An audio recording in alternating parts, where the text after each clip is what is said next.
There's no people who've got names I can't pronounce this week. The left back you might struggle with. What's his name? Have a look. You say it first, because I mean... No. Sergio Reguilon. And Spanish viewers, that is how you pronounce it correctly. Morata, Kovacic, mistake, Kimmich, and Granari.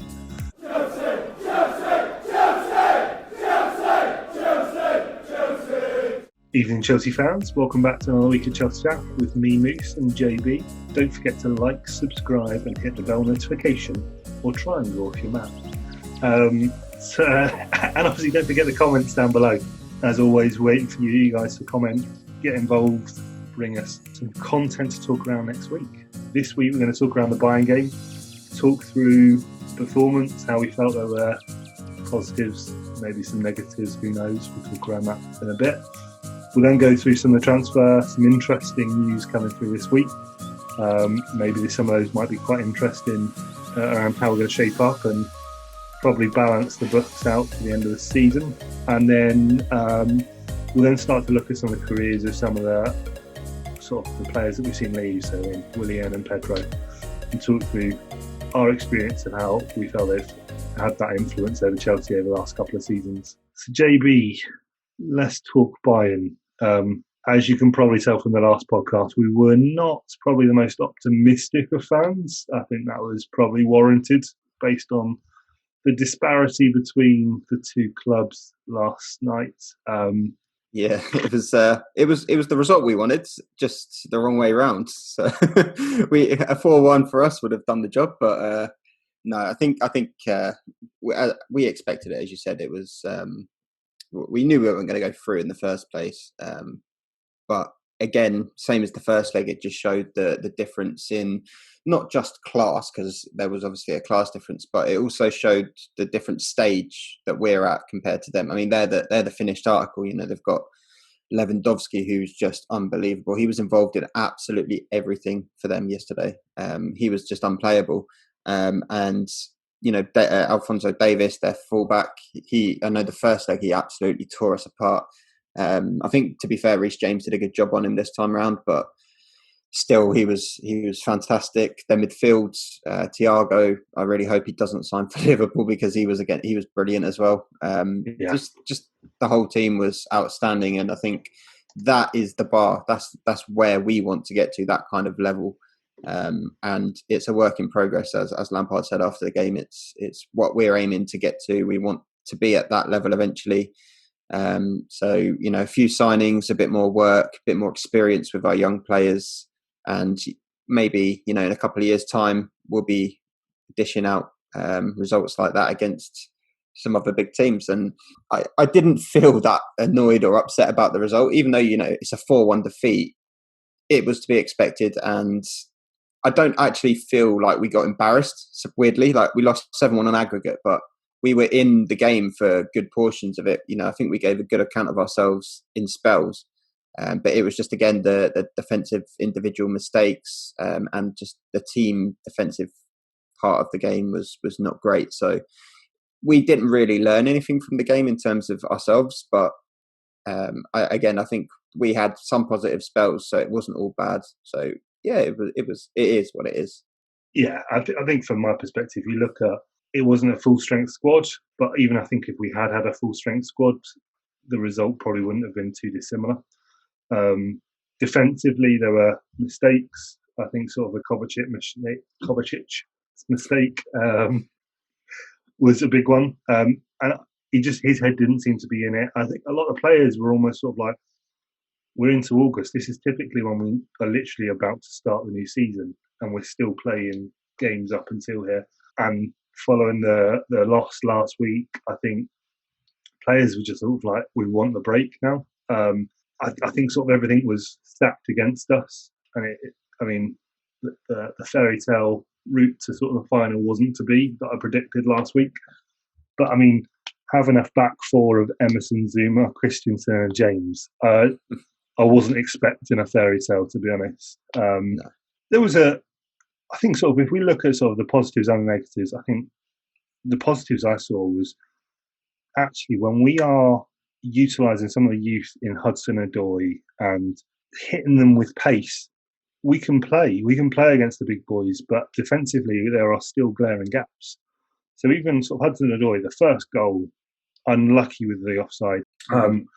Apart from that, I mean, as you say, there were positives to the game. Hudson-Odoi, I thought, had a good game for us. There were just mistakes, and probably go back defensively. It shows that Willie Calabero is not necessarily going to be a keeper that we can withstand. You know what you're getting with Willie, don't you? He's very rash. I think for me, the big thing for it was mistakes. But I think going back to your point at the beginning, just the disparity between the two clubs. I mean, it's going to be exciting to watch potentially a Bayern Barcelona quarterfinal.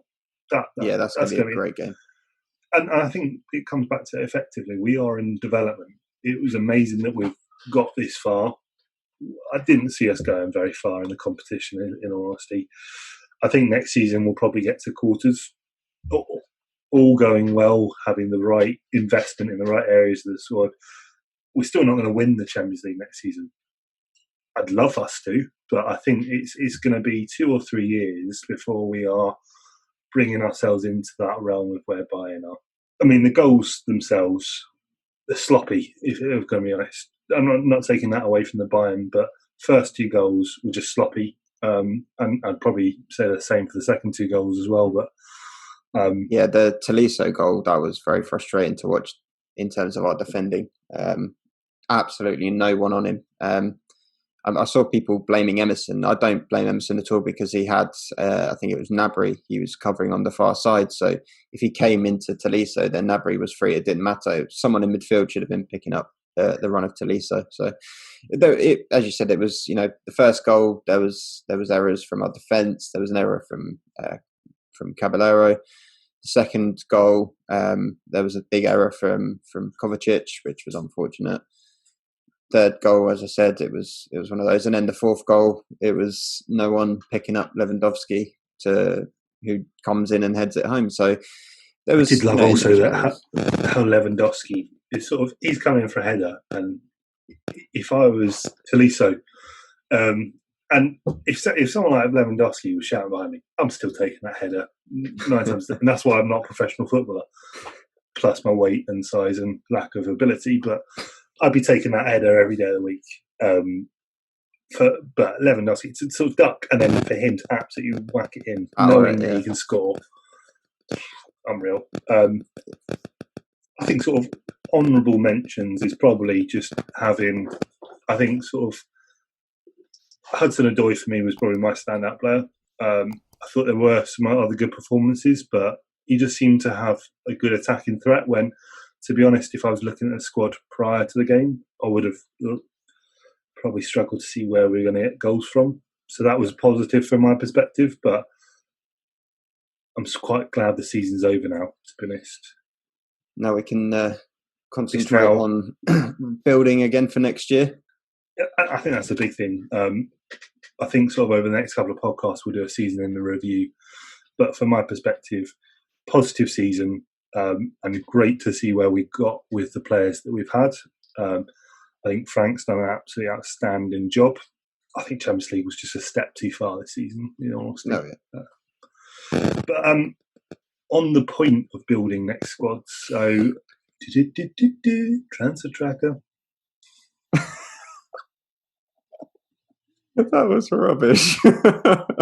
Looking at how we're going to actually fill some of the gaps. So we've identified over the last couple of weeks and months where there are gaps in our ability to go and compete with the likes of a Bayern. And we've obviously got a number of players in the bag now. So we've got Ziyech, we've got Werner. We're looking very positive on the Kai Havertz deal. So there are reports that we have signed a 5-year or agreed terms on a 5-year contract with him. There's still just the matter of agreeing a fee. The fee we are looking for is around 60. I think Bayer Leverkusen are looking for more 90. I think for me, I think the Kai Havertz deal is pretty much in the bag. I think there's some great plaudits for him this season, sort of likening him very much to Michael Ballack, which I'm more than happy to accept as a player. he was brilliant for us, and we had him in the sort of moonlight of his career. And also, I think he's quite a bit of a, not maybe, I can't put him on the same level yet, but style wise, like a Zidane almost, because he just makes everything look so effortless and easy. He just has that class and style about his play that just, as I said, it makes it look like he's not even trying, but he just pulls off some of the most brilliant passes and moves in general. He'll be an absolutely fantastic addition to our team, especially if it looks like Lampard wants to play a 4-3-3 with two number 8s. Him and Mason Mount on either side of that would be, one of them pressing really hard, the other being creative next to Ziyech and Pulisic and Werner up front to pop him in. It's even that alone, the attacking side of it, I think is going to be brilliant. I said to you earlier, I personally believe we're going to look to bring in another winger as a backup, not as a big quality winger who's going to start, but I think we'll probably look to get another one in. There's been quite a lot of reports for Ben Rama from Brentford. He's quite a young player. He's full of the skills, etc., etc. Brentford didn't get promoted. Obviously, they lost the playoff final, so that should knock off some of the money off his value. So you're probably looking about 20-25 million for him as a backup winger, which is not bad at all. So I'd be pretty happy with that one. I'd be very happy with that. I thought he was quite exciting from a championship perspective, and exactly making that step up, even if he does have to play sort of second or third fiddle. That'd be an amazing signing for us. I mean, it's interesting you mentioned sort of the values. We were doing a little bit of back of the fag packet math before the podcast started, so we're going to use very rough estimates here, but we did sort of say around circa 30 million for Ziyech, 50 million for Werner, and I reckon by the time it gets to the end will probably be about 80 million for Kai Havertz, which for me are absolute steals for the sorts of players they are and could be. So sort of like 150 million, or 160 million, sorry, for sort of the first 3 players as part of that rebuild. If we look at the next one that we were talking around, so obviously the goalkeeping debacle that is currently going on, I think we'll see. Well, there's a necessity to go and bring those in. I think to your point earlier, Jamie, the ability in which we can bring in an affordable manner probably rules out Oblak. I really like the approach that you've gone with. Is looking at Onana. I think he is probably the most realistic of from a price wise. I think we could probably get him for around 30 million. Yeah, and he's only 24 years old as well, which is absolutely crazy. It feels like he's been around for a long time. He's got Champions League experience. He's played at that level for a number of years now. So he's a good shot stopper. That's really what we need. I'm not bothered overly about having a goalkeeper that can play out from the back. As long as he can receive a pass and play a simple pass, then happy days, and stop the ball going in the back of the net. He seems like a good goalkeeper. Seems like a steal at that price. You can't really go wrong, to be honest. I can't see us getting any money back from Kepa if we was to offload him.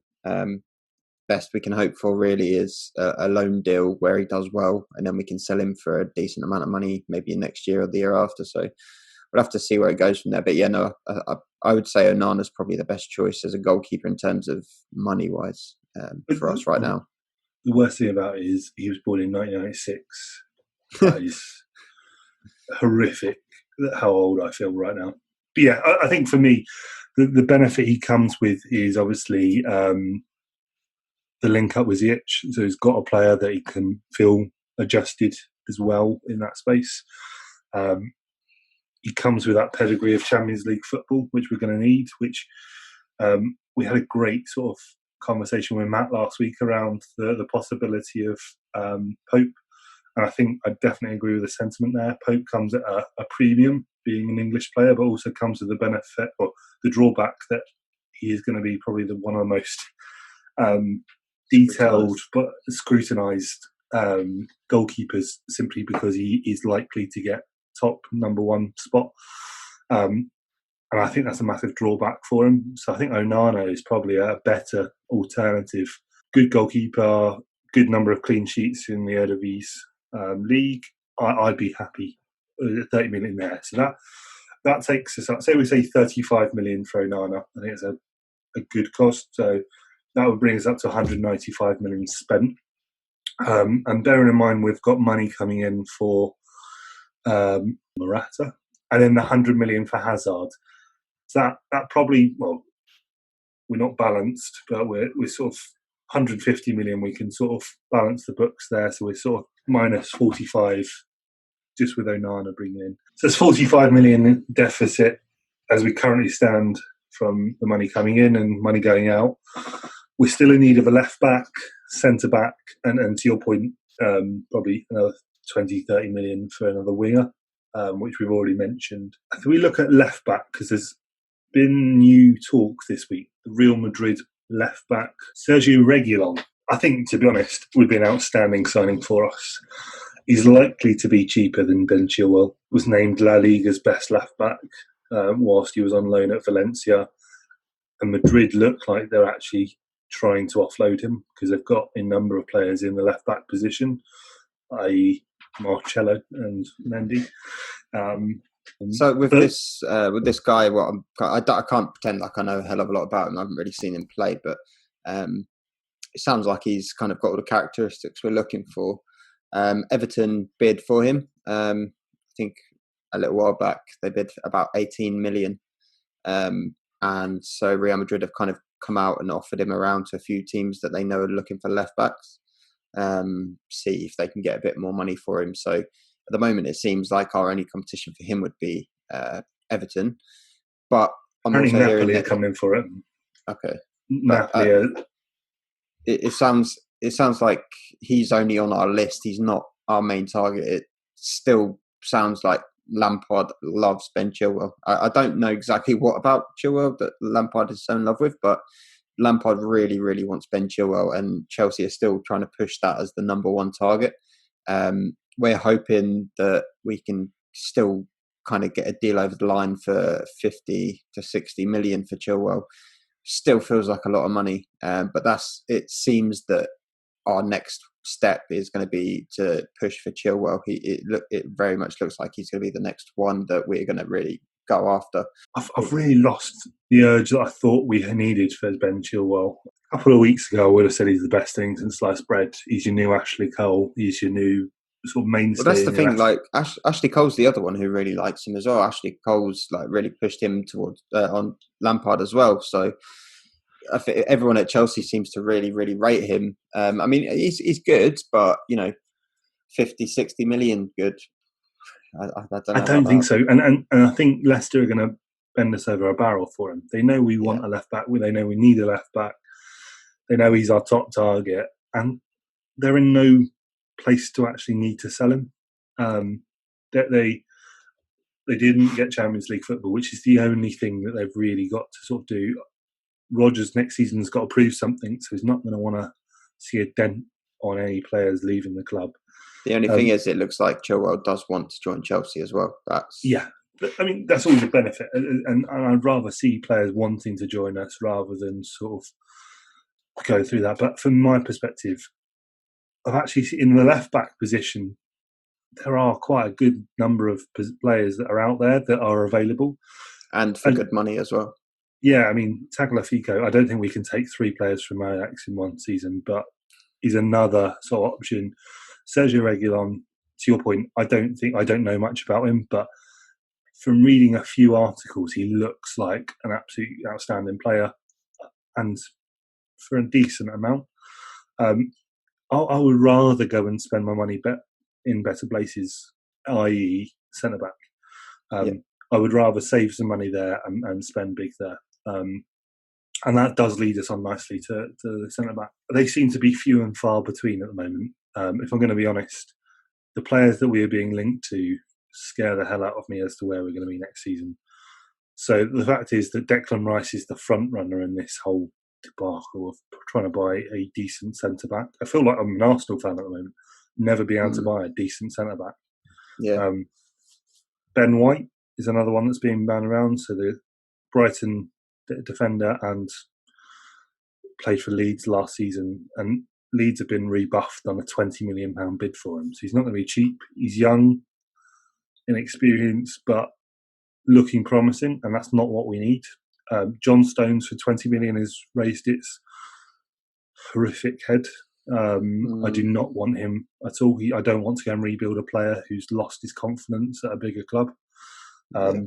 It's worked for some other players, but I don't want that project to be thrust upon Chelsea. It's not what we need at all. Not what we need at all. I think sort of just before we started the podcast, you'd mentioned Lewis Dunk.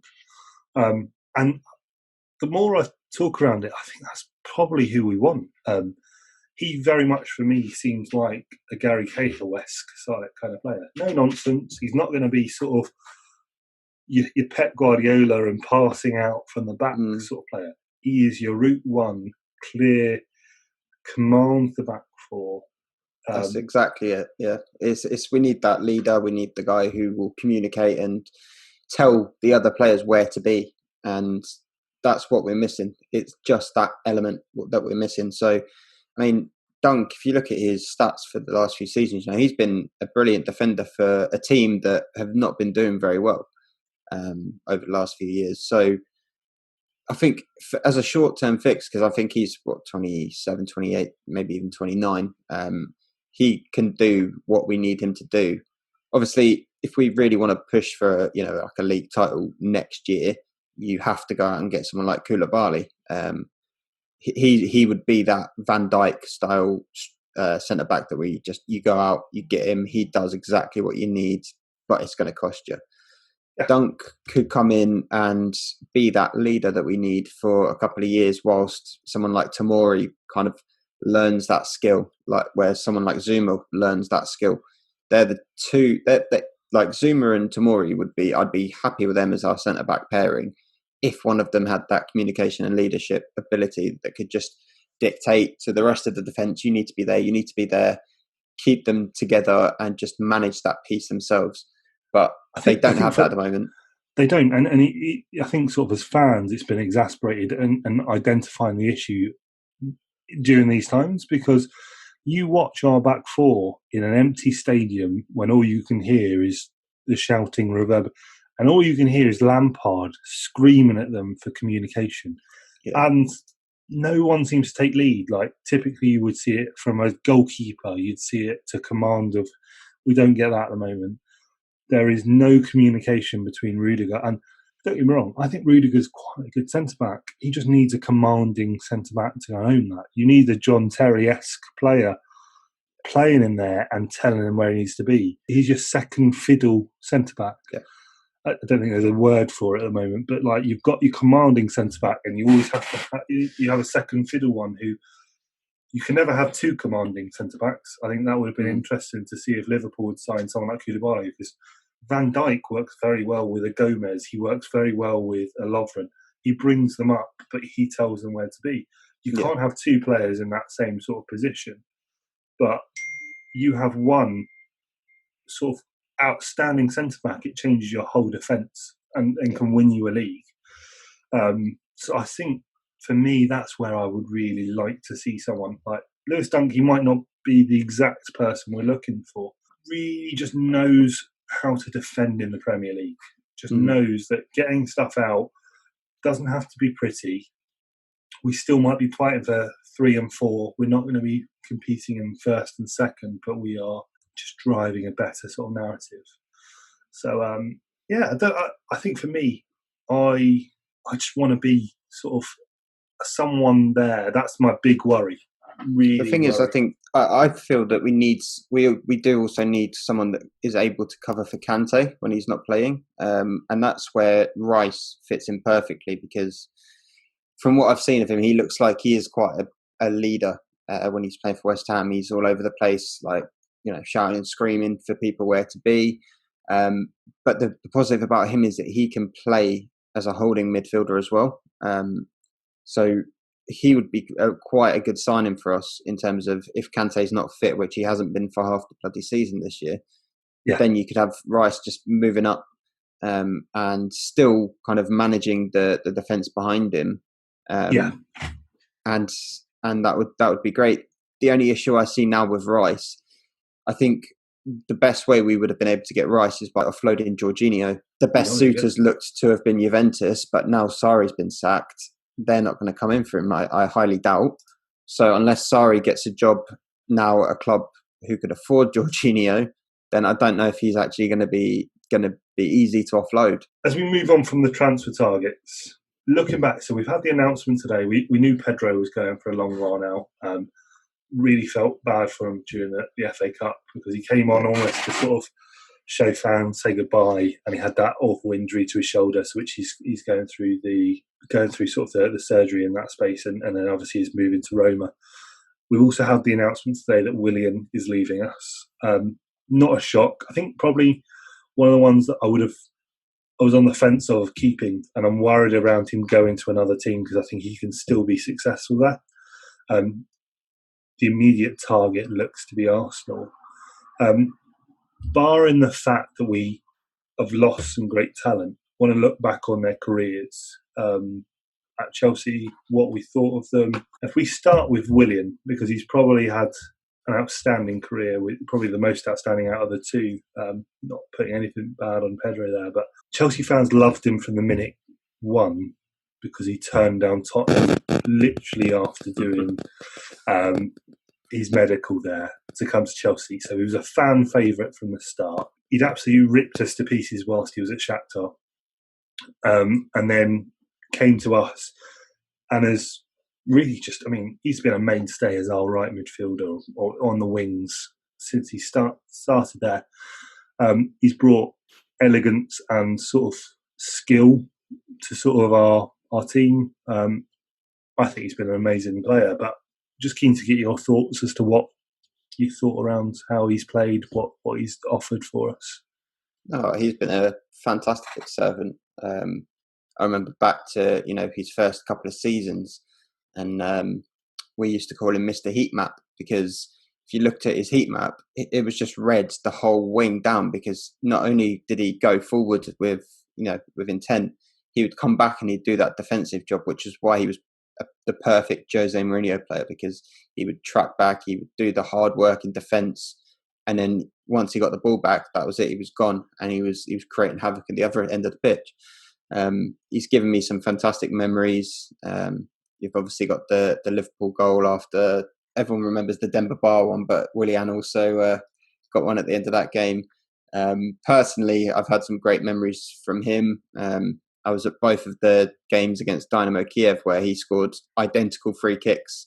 I think it was like 4 years apart from each other. One in the Europa last year, and then a few years before in the Champions League. And I was at both of those games, so they were good memories for me. And I mean, over the last year, I think whilst I'm sad to see him go, I feel that it's probably the right time. We're rebuilding now. We're moving on from that, and I am concerned, to be honest, about him going to Arsenal. I'd much prefer to see him go abroad because I know he's still got something to offer, and he can still be dangerous, and he's going to be a threat when we come up against Arsenal next season. So yeah, I'm sad to see him go, but I think it's probably the right time. It's just a shame he's going to be staying in the Premier League to haunt us. Hopefully not, but could be haunting us next season. Yeah, and I definitely agree with that. I mean, sort of 32 years old, still competing at the top level, and I think he's probably got 2 years in him. I mean, from the 7 years he's given us, he's been absolutely amazing. To your point, I think he does slow the game down, which has been one of his only drawbacks. I think he's been one of those players who just consistently provides.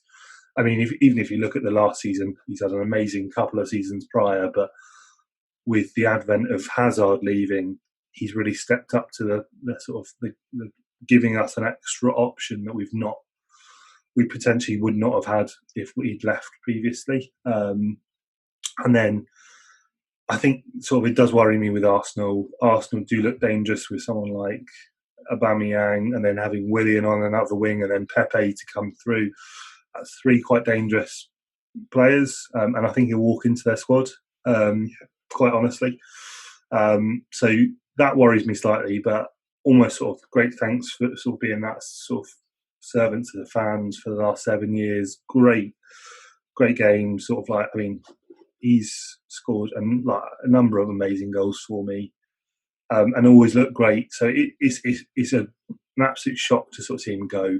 But you look at through some of the talent, it's probably another thing that he's quite fortunate to sort of leave, because he wasn't going to get a see in with Ziyech, with Hudson-Odoi, with Pulisic, with Werner potentially playing on the wings, and I think you're right, we'll probably bring in another winger just to sort of make sure that we manage that going forward. I don't think he would have seen as much game time as he had last season, whereas he's going to get game time for Arsenal across those games. Pedro, another one, he probably didn't have as good as a landing. He was seen as almost moonlighting by the time he'd arrived at us a couple of years ago. Had an amazing, I mean, the career he had at Barcelona, you're expecting probably just to sort of, he was going to be a squad player. For me, he still had it when he came to us. He's given us a number of good seasons at the wing. The pace that he has, considering what he's 34 now, the pace that the guy has, absolutely blistering. A few amazing games for us. Another one that we did win from the grass of Man United, which I do love when players do that for us.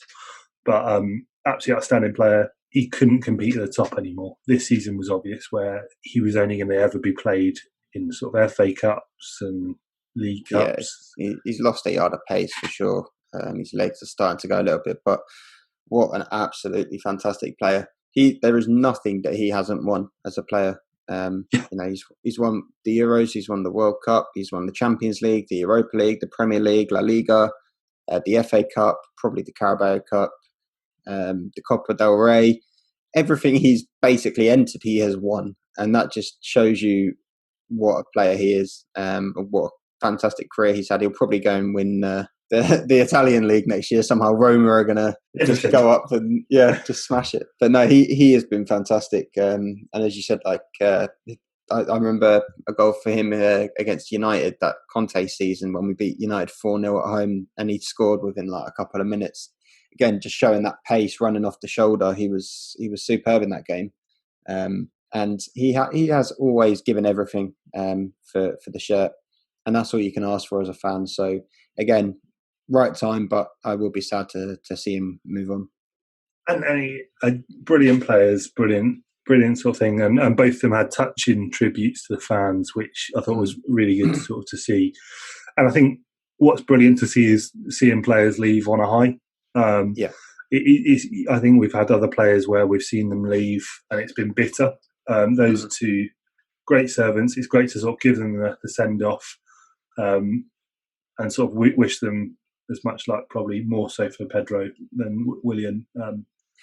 But I hope he does well at his next sort of move. I just hope Arsenal don't do very well because of it. But yeah, no, great to see. I think there's some interesting stuff coming up. We're obviously in the off season now, so not as many games to get a review as we have the last couple of weeks. But I think so in the next couple of weeks we're going to do some reviews of the new season. Probably look back at the old season, probably do some ratings of where we feel each player has done, and then obviously giving you guys updates around that going forward, with the view of obviously looking forward to the new season. It's not too far off. It's not a huge turnaround that we've got. But as always, great to sort of have you guys listening in. Don't forget to like, subscribe, and comment below any thoughts you guys have had on the topics we covered today. And don't forget to stay classy, Chelsea fans.